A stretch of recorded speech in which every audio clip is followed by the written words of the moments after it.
लखनऊ से ये बड़ी खबर। यूपी में कई आईएएस अधिकारियों के कार्यक्षेत्र में परिवर्तन किया गया। शासन स्तर पर कई प्रमुख सचिवों के कार्यक्षेत्र बदले गए हैं। कई आईएएस अधिकारियों के सेवानिवृत्त होने के बाद नई तैनाती की गई है। तो ये बड़ी जानकारी।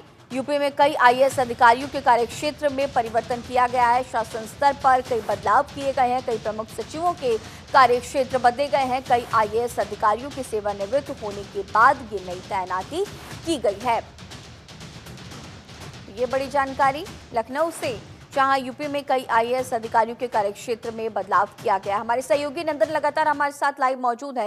नंदन, अब यूपी में कई आईएएस अधिकारियों के कार्यक्षेत्र में परिवर्तन किया गया, तो जिस तरह से साफ तौर पर समझा जाए कि कहीं से भी कोई भी चूक सरकार नहीं करना चाहती, शासन स्तर पर कई प्रमुख सचिवों के भी कार्यक्षेत्र में बदलाव किए गए हैं, और भी क्या कुछ ताजा जानकारियां?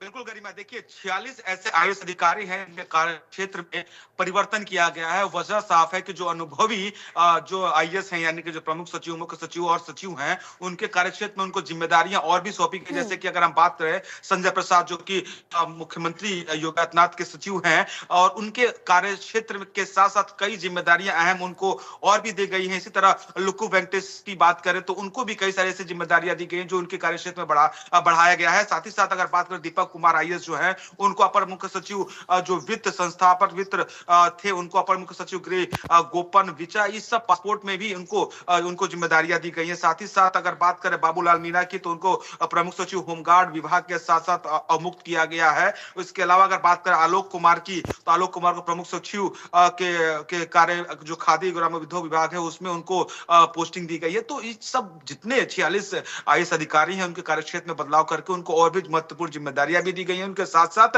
और कहीं ना कहीं इसके वजह साफ कि कहीं से उत्तर प्रदेश सरकार में, उत्तर प्रदेश राज्य में कोई चूक, कोई ऐसी स्थिति ना हो जाए जिस पे सवाल सरकार पे खड़े हों, जिसकी वजह से ये तैनाती दी गई है। 2027 में चुनाव भी होने हैं नंदन, और सरकार कहीं से भी कोई कोर कसर नहीं छोड़ना चाहती। और जिस तरह से हम लगातार देख रहे हैं, तमाम बदलाव, दिशा निर्देश भी दिए जा रहे हैं। अगर अलग अलग विभागों की लगातार देखी जा रही है कि समीक्षा बैठक, और इन सब के बीच ये कार्यक्षेत्र में बड़ा परिवर्तन, बड़े बदलाव, आने वाले चुनाव को लेकर के भी, यानी साफ तौर पर समझे कि सरकार की भी अहम तैयारियां, और विशेष तौर पर जिस तरह से लॉ एंड ऑर्डर पर भी इन सब के बीच तमाम तरह के सवाल भी उठाती रही है विपक्षी दल, तो इन सब का भी काट की कोशिश लगातार बीजेपी की तरफ से।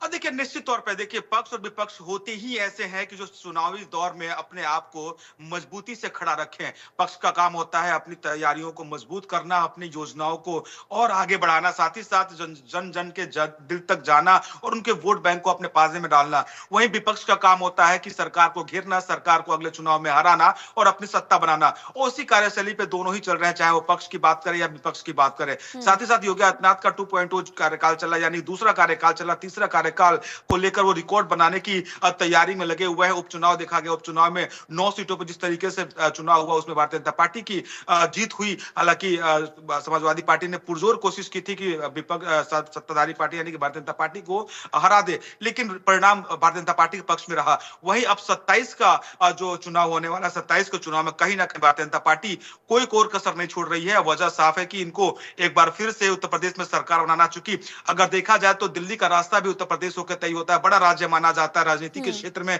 बड़े पुरोधा निकले हैं उत्तर प्रदेश से, और यही वजह है कि उत्तर प्रदेश काफी अहम हो जाता है। भारत की बात करें, भारत की राजनीति की बात करें उसमें, तो इसी वजह से भारतीय जनता पार्टी उत्तर प्रदेश को नहीं गंवाना चाहती है और कोई कोर कसर नहीं छोड़ना चाहती है, जिसकी वजह से ये सारे इंतजाम दिख रहे हैं। उत्तर प्रदेश के मुख्यमंत्री का इंतजाम दिख रहा है, उनके कार्यशैली में बदलाव दिख रहा है, अपने अधिकारियों को पेच कसते दिख रहा है। समीक्षा बैठक का दौर शुरू हो चुका है और कहीं ना कहीं 27 की रणनीति बनाई जा रही है। गरिमा, ठीक है नंदन, आगे भी आपसे अपडेट्स लेंगे। फिलहाल तमाम जानकारियों के साथ बने रहने के लिए आपका बहुत शुक्रिया।